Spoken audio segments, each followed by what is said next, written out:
tolia totonda na mabele oyo nzambe apesa biso tokokutana mikolo ekoya.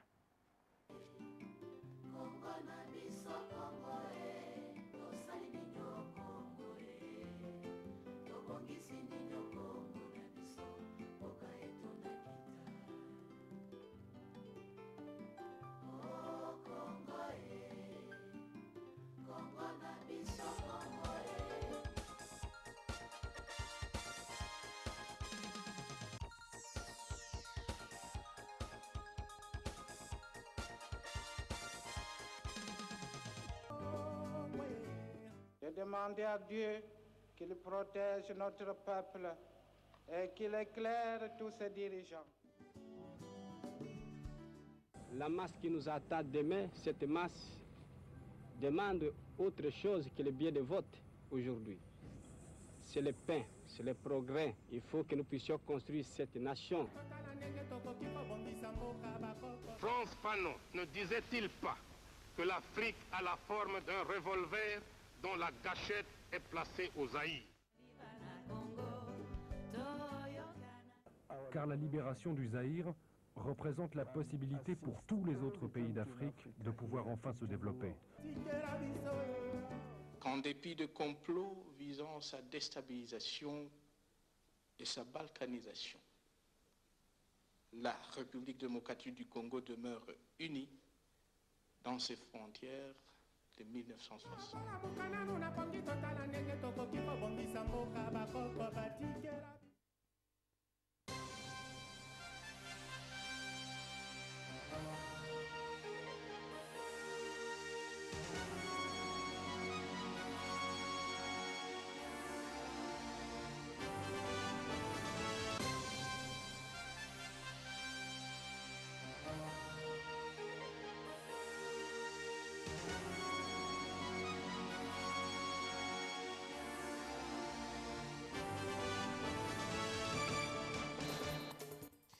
Il est 19h, bonsoir à tous. À la une de l'actualité ce soir, sa tête était mise à prix depuis plusieurs mois.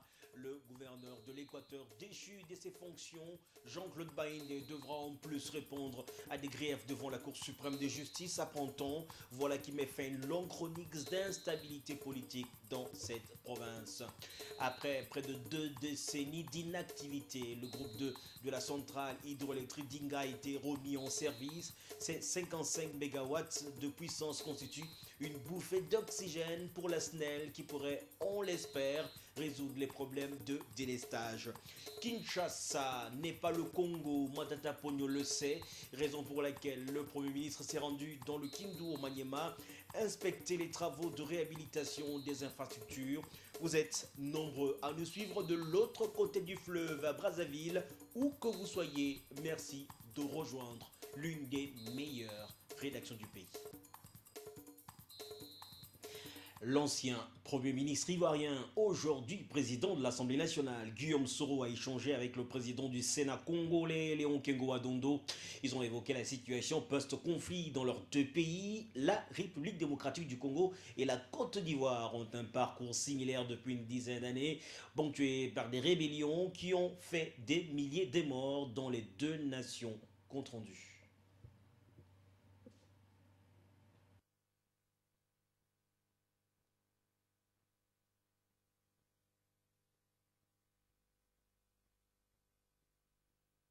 C'est une audience de courtoisie, d'amitié, mais aussi de prise de contact que le président du Sénat et son bureau accordent au président de l'Assemblée nationale ivoirien, Guillaume Soro, une occasion pour échanger sur les différents sujets qu'ont traversé ces deux pays post-conflit.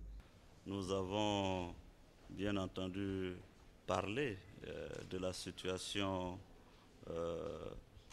politique de nos deux pays et surtout des similitudes qu'il y a eu, les similitudes qui ont émaillé la vie de nos deux pays.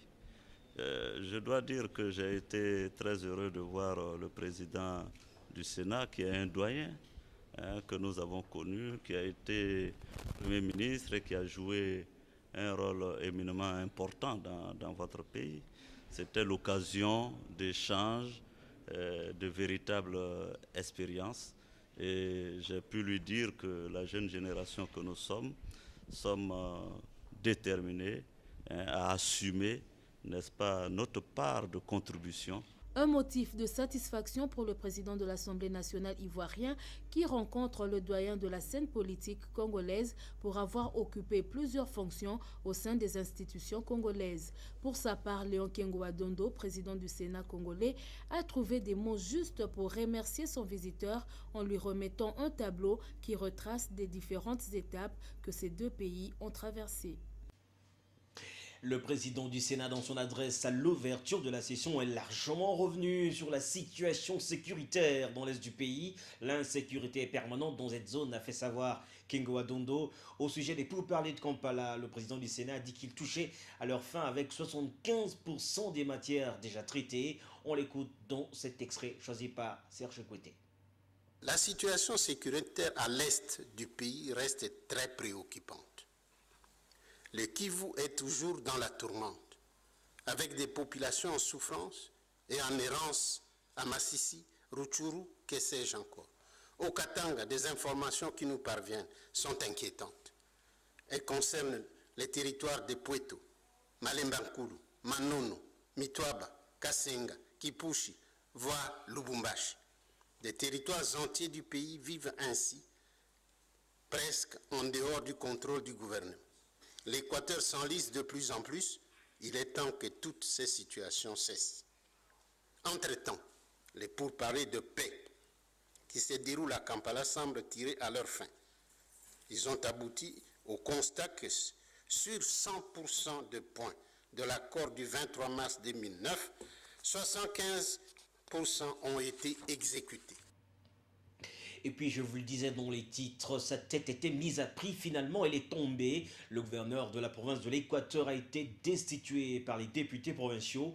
Nombreux sont les élus de la province qui saluent le dénouement de la crise politique dans cette province. Une destitution qui tombe à la veille de la rencontre des gouverneurs convoqués par le chef de l'État et prévue ce lundi à Kananga. Jean-Claude Baïndé sera donc le grand absent. Mariam Boya a joint au téléphone pour vous le député Ghislain Gaillot qui est à partir donc de la province de l'Équateur, à Mbandaka plus précisément, qui lui se réjouit du dénouement de la crise dans l'Équateur. On l'écoute. Les chefs de l'État avaient signé l'ordonnance depuis hier, mettant des faire fonction le gouverneur Baïndé Félix Jean-Claude, du fait qu'il y ait une mésentente entre les deux institutions au niveau provincial, entre l'Assemblée provinciale et l'exécutif provincial.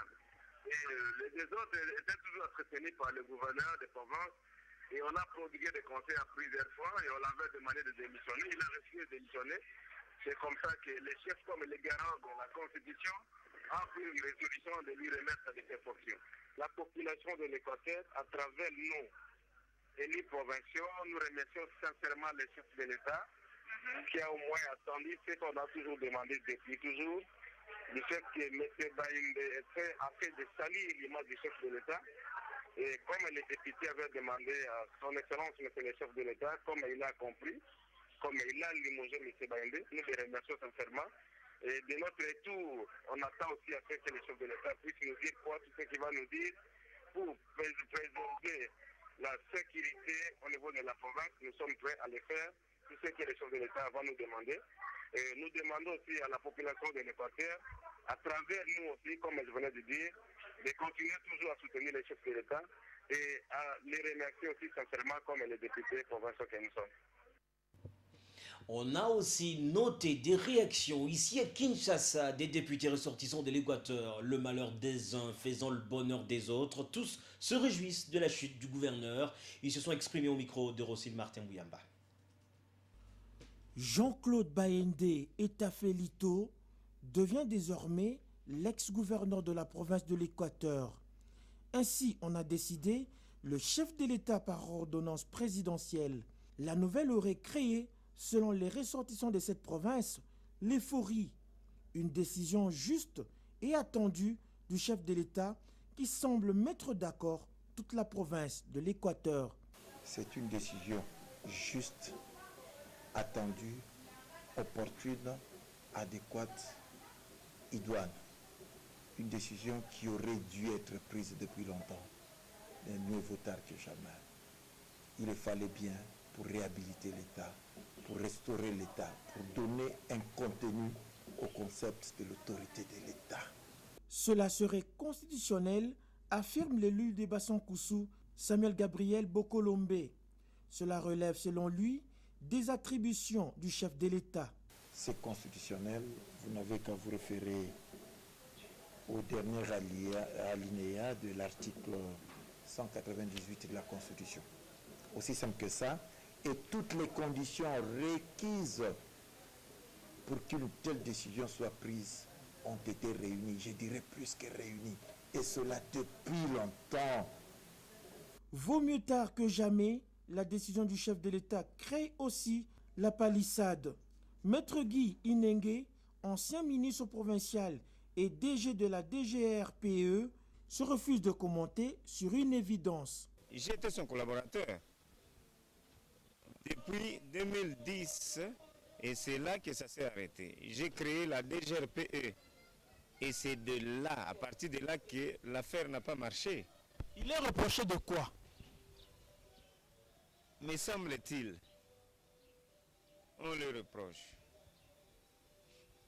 de détournement des sommes ETD, on le reproche d'avoir créé une milice, parce que ce sont des choses évidentes. C'est pas moi. Devant les évidences, on n'en discute pas. La page est ainsi tournée pour l'ancien gouverneur de la province de l'Équateur. La Commission électorale nationale indépendante devrait déjà se préparer pour organiser l'élection du numéro 1 de la province de l'Équateur. Cependant, une procédure judiciaire serait déjà enclenchée contre Jean-Claude Baende et Tafé Lito. Nous prenons de l'envol direction la province orientale où le calme est revenu après des attaques meurtrières et récurrentes dans la localité de Roumou. La population a repris ses activités, les commerces ont rouvert. C'est ce que nous dit notre correspondant sur place, Monique Febosso. L'attaque se réunit dans la nuit du 15 au 16 mars dans la localité de Roumou, alors que le militaire des FARDC levait le deuil d'un des leurs décédé à la suite d'une maladie. Le compte est macabre. Les commandants de la compagnie des FARDC, répondant au nom des Papilongwangou, et son garde du corps, les lots, sont morts sur le coup. Du côté des miliciens Kakwa, un mort. Il s'agit de l'homme qui avait tiré sur le commandant des forces loyalistes. Ce matin, le calme est revenu dans cette localité et les populations vaquent normalement à leurs occupations. De pareilles attaques sont devenues récurrentes depuis le mois de novembre dernier et les forces loyalistes sont la cible des assaillants. Les FARDC et la police nationale congolaise, en effectif réduit, doivent faire face à ces inciviques surarmés. À Ariwara, un centre de négoce situé à quelques kilomètres de Roumou, un homme a été trouvé mort ce matin. Ce dernier a été coupé en morceaux, créé par les inciviques qui assaillent les populations de cette localité. Le ministre provincial de l'Intérieur, qui conduisait une délégation gouvernementale dans cette partie du pays, a été forcé de rebrousser chemin depuis Ariwara, dans le territoire des Haru, Monique Bosso et les 7. Le M23 plus divisé que jamais, il continue à se battre entre eux à l'heure qu'il est. On se pose même la question de savoir avec quelle faction le gouvernement devra signer les accords de Kampala. Aux dernières nouvelles, nous apprenons que Kinshasa signera concomitamment avec l'aide de factions, d'où l'appel à la prudence lancé par plus d'un observateur. Commentaire. Après des combats entre les deux ailes du M23 au Nord Kivu, précisément à Rougari, la situation redevient calme. Les deux factions antagonistes du M23 observent depuis vendredi 15 mars une trêve à Rougari, une contrée située à 40 km de la ville de Goma. C'est dans le calme après d'intenses combats entre les deux ailes du M23, la branche de Sultani Makenga et celle de Bosco Tanganda. Selon des sources locales citées par la radio onusienne, Rougari serait sous occupation des hommes fidèles à Sultani Makenga, chef militaire de la rébellion du M23. Ce que rejette la faction pro-Tanganda qui affirme conserver une partie de Rougari. Les positions que nous occupons n'ont pas été prises, indique le porte-parole du M23 El Taganda. Mais certaines sources dans la région signalent que les troupes de Sultani Makenga se positionneraient déjà à 5 km de Kibumba, quartier général des hommes proches de Taganda, et veulent lancer une attaque contre cette cité pour y déloger leurs anciens frères d'armes. Déjà jeudi 14 mars dans la soirée, Quelques tirs ont été entendus à Kibumba, selon des habitants. Au moins 80% de la population de cette localité de Rougari ont quitté les lieux. Certains déplacés se trouvent à Kanyarushia, à une dizaine de kilomètres au nord de Goma, et d'autres localisés à Kabuhanga, au nord-est de Kibumba, à la frontière avec le Rwanda. Selon le rapport de la société civile, les combats entre les deux factions du M23 ont occasionné une dizaine de morts, une trentaine de maisons complètement détruites, une soixantaine partiellement et les déplacements de plus de 200 000 ménages. Pendant que les deux ailes rivales du M23 s'affrontent dans le Nord Kivu, à Kampala, deux délégations de ce mouvement rebelle affirment chacune représenter le mouvement. Au gouvernement congolais d'être prudent et de savoir avec qui signer les accords. La tension est montée d'un cran à la mosquée centrale de Kinshasa entre les fidèles et les forces de l'ordre. Ils avaient organisé un culte pour dénoncer ce qu'ils qualifient de partialité de l'arrêté du ministre de la Justice ordonnant la fermeture de leur mosquée suite aux divergences qui opposent les deux communautés religieuses. Le culte qui devait être suivi du dépôt d'un mémo au Parlement s'est transformé en un véritable théâtre de gaz lacrymogène. Notre opérateur de prise de vue en est sorti avec des blessures. José Junior Wawa, Baby Malobo. Alors que c'était une manifestation pacifique, la marche de ces fidèles musulmans s'est tournée au drame. Gaz lacrymogène, interpellation avec comme conséquence des blessés. L'intervention des forces de l'ordre n'a pas pu faire apaiser la tension. Baby Malobo, opérateur de prise de vue à Télé 7, figure parmi les victimes transférées à l'hôpital général de Kinshasa. Nazozo ba image et basoda babwaki bon namona ite juste namona ka boule moko na makona nga to na ina evita mo exploser et puis namoni ka makilamba moko et na banda okima journaliste Africa TV ya zona continent taxi. Jacques Cachal, journaliste d'Africa TV, était également de la partie. Mais sur place, les militaires ne voulaient pas qu'on puisse accéder dans l'enceinte du palais du peuple. C'est à ce moment-là, les policiers, je m'excuse. C'est à ce moment-là que le policier commençait à jeter les gaz lacrymogènes. Alors moi, je me trouvais à côté de ma consoeur et je vis qu'il y avait une gaz qui était tombée entre ses jambes. Quand c'est tombé entre ses jambes, alors la gaz a éclaté tout juste au niveau de ses deux jambes. À ce moment-là, moi qui étais à côté, j'étais aussi affecté par les gaz qui étaient un peu partout. Je pris la fuite. Quand j'ai pris la fuite, je me suis rendu compte que je ne pouvais pas laisser la personne avec qui j'étais. Je suis rentré, elle saignait par terre, elle était en train de pleurer. Nous nous sommes débrouillés pour avoir un taxi qui nous a menés jusqu'à l'hôpital. Difficile d'établir un bilan, du moins pour l'instant. Aux dernières nouvelles, notre preneur de vue se porte bien et serait sorti de l'hôpital depuis hier.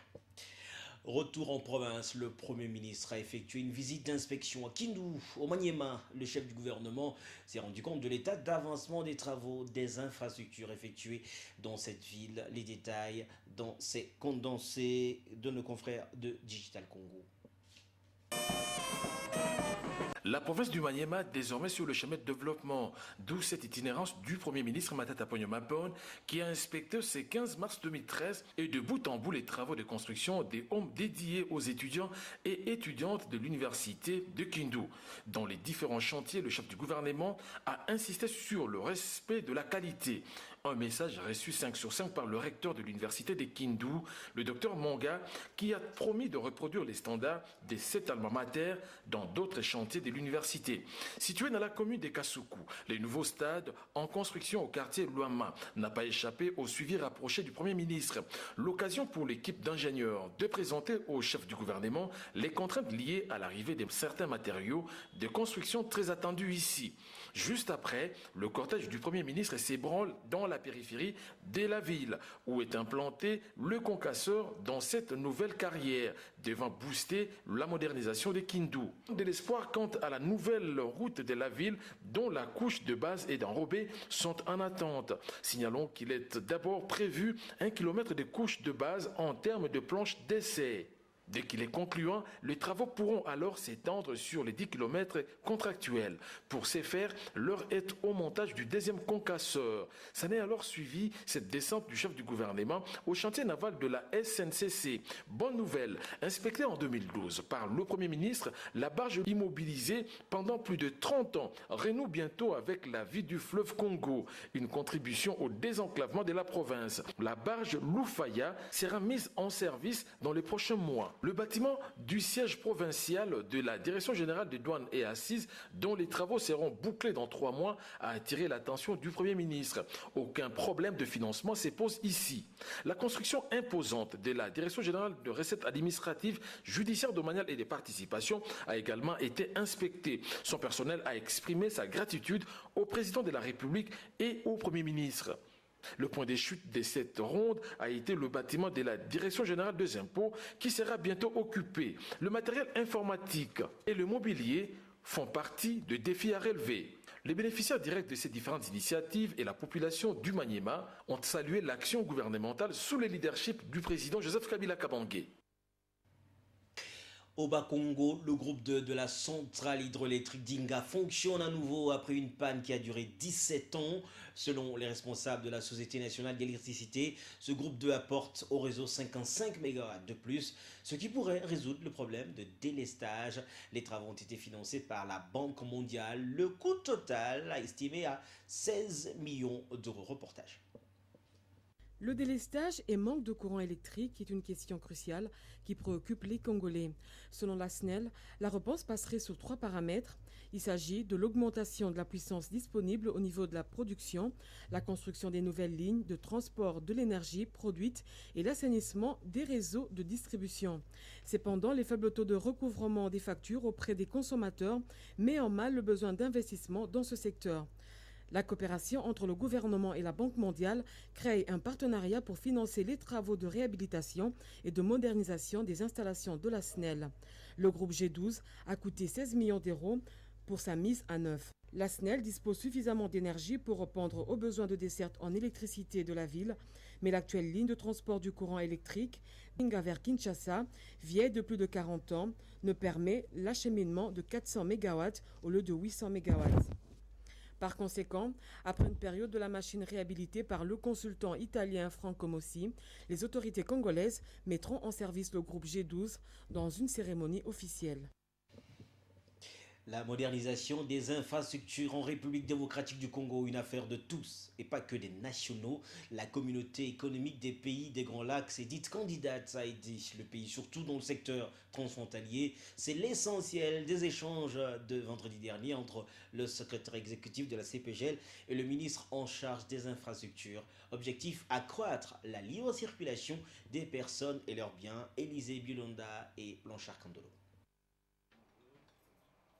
Ces échanges entre Herman Tuyaga, secrétaire exécutif de la communauté économique des pays de Grands Lacs, et sa délégation, et Fridolin Kassushi-Musoka, ministre en charge des infrastructures, travaux publics et reconstruction, ont permis d'évaluer certains projets d'infrastructures transfrontalières au sein de la CPGL. Il s'agit notamment pour la RDC de Ruzizi 3 au sud Kivu et de l'axe Bunagana-Ruchuru-Goma, un projet avec la Banque africaine de développement. La CPGL invite la RDC à souscrire à son nouveau programme économique. La CPGL va se doter bientôt d'un programme économique qui va couvrir la période 2014-2020. C'était pour voir avec le ministre les projets qui pourraient faire partie de ce programme, des projets qui pourraient être des projets régionaux en infrastructure. Donc c'était pour qu'ils commencent déjà à préparer, et lorsque l'équipe de consultants qui va élaborer ce programme va venir pour que ces projets puissent être versés dans le programme CPGL. La République démocratique du Congo soutient ces projets d'infrastructures transfrontalières de la CPGL car, comme le souligne Fridolin Kassushi-Musoka, leur aboutissement permettra d'améliorer la libre circulation des personnes et de leurs biens. La CPGL, quant à elle, encourage tous les efforts déployés par le gouvernement pour moderniser les infrastructures routières dans le pays. Ah, mais c'est très bien perçu puisque la modernisation des infrastructures enrichit la communauté en infrastructure. Parce que, comme vous le savez, lorsqu'on on se dote d'une communauté, c'est pour que cette communauté puisse échanger économiquement, et puisse fructifier les échanges à tous les niveaux. Et ce qui permet donc le développement de ces échanges, ce sont les infrastructures routières, ce sont les liaisons aériennes, c'est le transport, c'est tout ça qui permet que l'intégration soit réelle au sein d'une communauté. La modernisation des infrastructures préoccupe au plus haut point la communauté économique des pays de Grand Lac. Les routes sont un facteur clé du développement. L'ambassade de l'ordre serein militaire hospitalier de Saint-Jean de Jérusalem, de Rhodes et de Malte établit un lien entre la communauté des hôpitaux de Saint-Jean de Jérusalem et Réseau Drépano SS. Une opportunité également pour ces deux organisations de lutter contre la drépanocytose et de chercher des moyens pour lutter contre cette anémie. Eric Ngamba, Fiston Buni.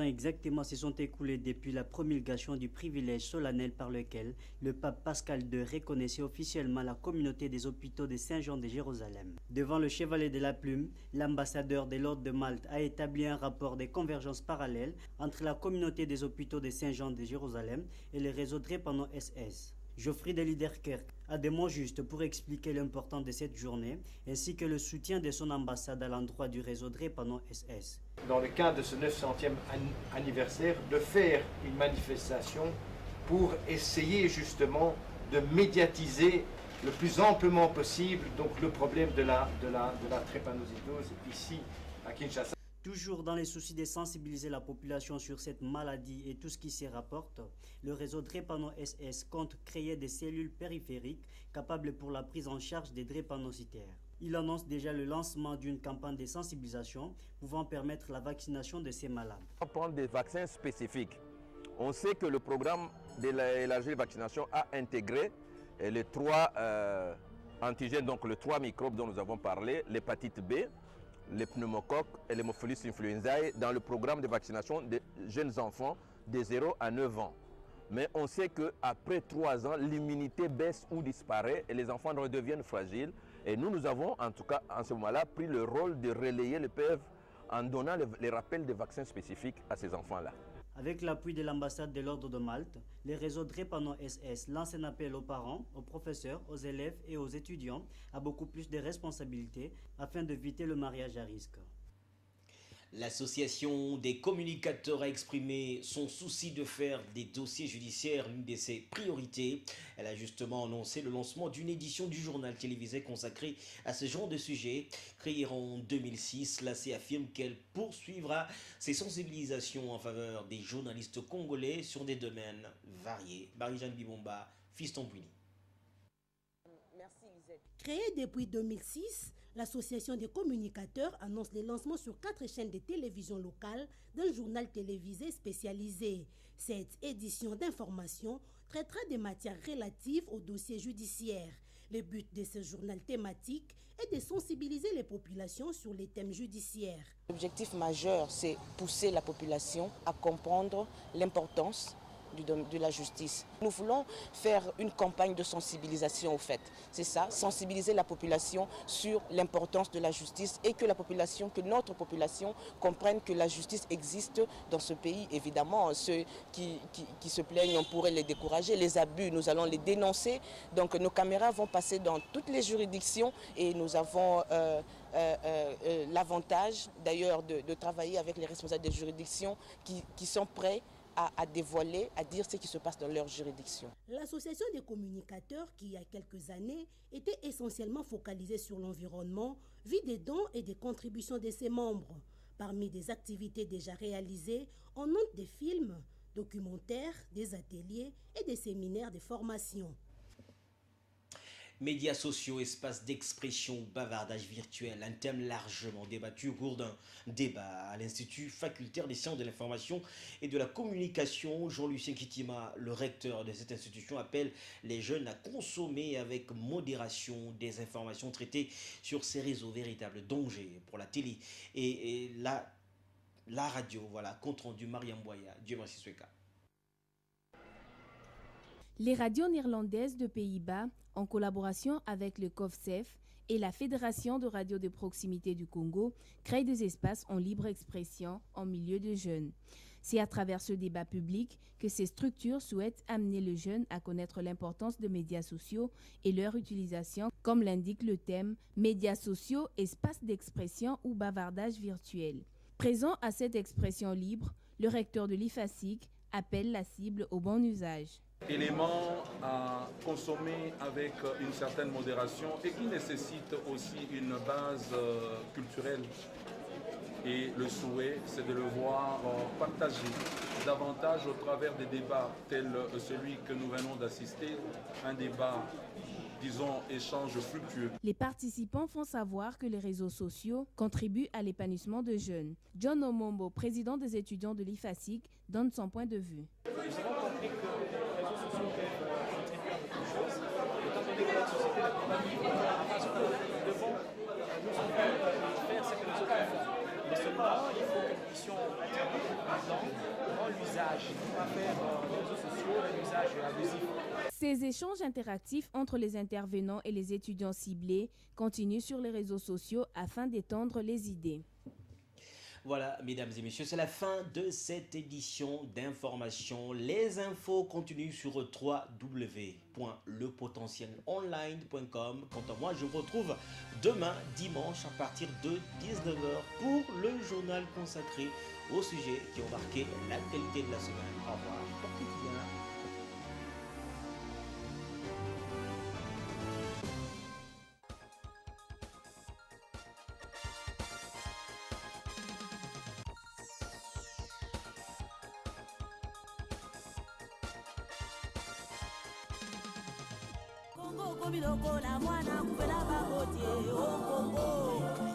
Les complots étaient déjà faits, les plans étaient déjà établis. C'est d'imposer un gouvernement contre la volonté du peuple. La Belgique désire balkaniser ce pays. L'éclatement du Congo, c'est demain. Nous devons marcher à fond, même conclure des accords avec le diable pour refaire l'unité du Congo. Rien à faire. Le Congo restera un et indivisible. Puis de complot visant sa déstabilisation et sa balkanisation. La République démocratique du Congo demeure unie dans ses frontières de 1960.